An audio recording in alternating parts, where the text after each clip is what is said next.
A quick plot update.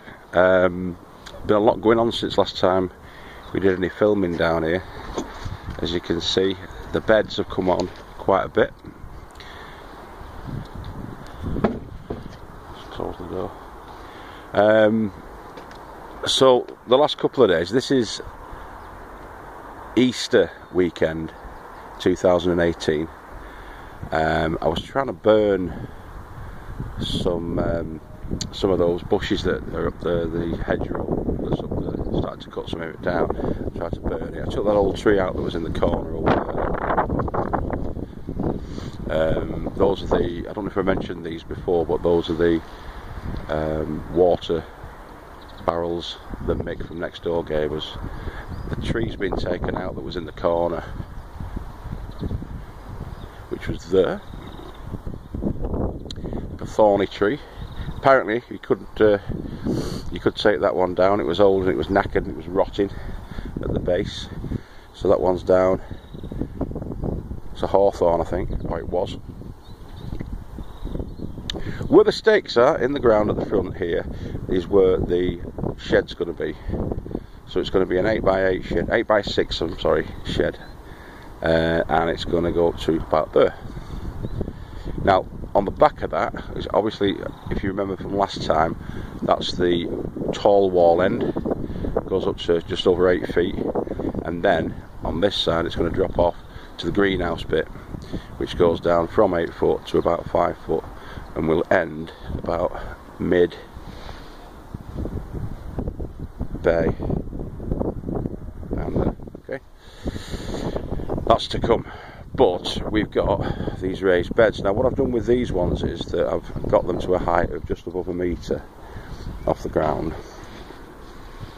As you can see, I've put like flaps or doors on the side that lift up like gull wings, and that's so when me and James and the family are down here, we can actually get in, do the weeding, we can do the planting out obviously and the harvesting. On the top of these we're going to put bird netting and perhaps chicken wire, which I've got down the chicken caging. I've already started to put some of that netting on the front of these raised beds on the gull wings. This is the project for this weekend. It's now Saturday, so Good Friday was yesterday, it's Easter Saturday today. I've just done a couple of hours down today, and I put the latches on, so they're like bolts, little bolts.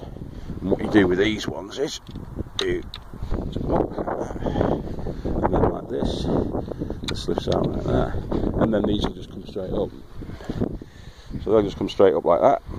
You can see we've stapled them on the back with a staple gun that one of our neighbours lent to us. So you can still get in there. The reason it's not the full depth is because there are beds at this side, and if they were full drop, then when they lifted up they would hit these beds. If I decide to do this caging with these beds as well, it's a bit of an experiment this, because we've got these ones with the hoops that are going to have netting over the top of them, and we've got these ones which I've just done the frames for, and I've raised the bed off the raised bed. There's the frames, there's the gull wings, they're either side. You can get in, it's 4 foot wide, so you can get in 2 feet either side. The reason it's raised up, as I say, is because we didn't want as much of a drop, really.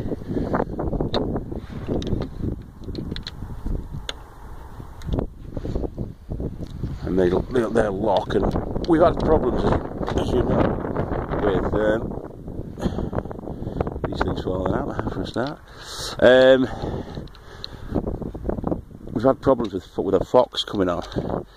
Mr. Fox has been coming on. This is a bit tricky, this one. Might have to adjust that later on, actually.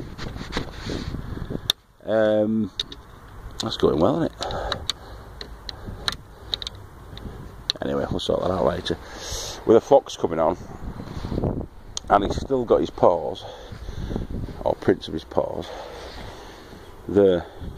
Now when I came down on Friday, they were there, but I sprayed last week with garlic and cayenne pepper solution, and it seems to have done the trick a little bit, because there's not as much disturbance and there's no digging been going on.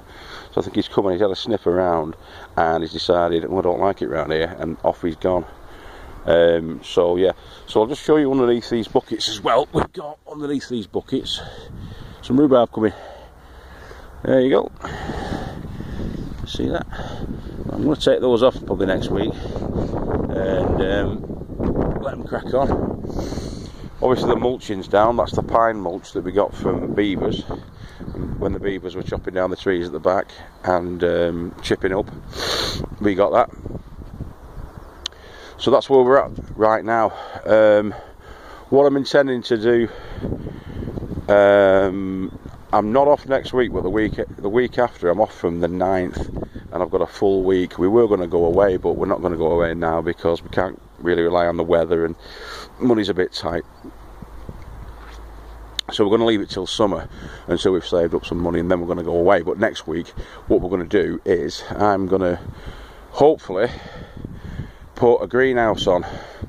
So that's from the 9th to the 17th. So I'm going to put a greenhouse on up here, which is going to be a poly greenhouse up at the top. Now it's either going to be, I'm not decided 100% yet, it's either going to be a hoop house like the ones over there, or it's going to be a timber one where I'm going to round off all the timber. I'll get scant and round it all off, and I'm going to sheet it out with poly. And that's just going to be a relatively small one, probably about 6 feet square or 6 by 8 or something like that, and it's going to be to get my plants started. Now I went to Pool's garden centre and I've got onions and stuff like that on the go, but I need to get my plant starts sorted out, and I need a greenhouse for that, and I want to get them growing a couple of weeks on. Back end of April, start planting out properly once these are all completed, these raised beds down here. And I know it's all secure. I've got chicken wire, as I say. I'm going to put the chicken wire in certain locations around these beds, these cages, and also the net is going to be there to stop hopefully the aphids and, you know, any cabbage white butterflies, anything like that wants to come in and eat my gear. It'll be protected. It'll be protected. The plants will be protected, hopefully, by that. It's a bit of a mess at the minute, as you can see, because I've been working and just concentrating on that, and I'm not cleaning up yet. But tomorrow and Monday, there's going to be still some work going on down here, and then I'll do a big clean up, couple of hours on Monday, and hopefully that'll be it for a week or so until I'm back. In fact, I'm only going to have 4 days off, 4 days in work next week, so I'll be down the following weekend. So I'll probably actually start my work on the 7th or whatever it's going to be, next Saturday. I can't think, it's really cold today. But anyway, yeah, there's your catch up at the little farmer's farm, and we'll catch you next time.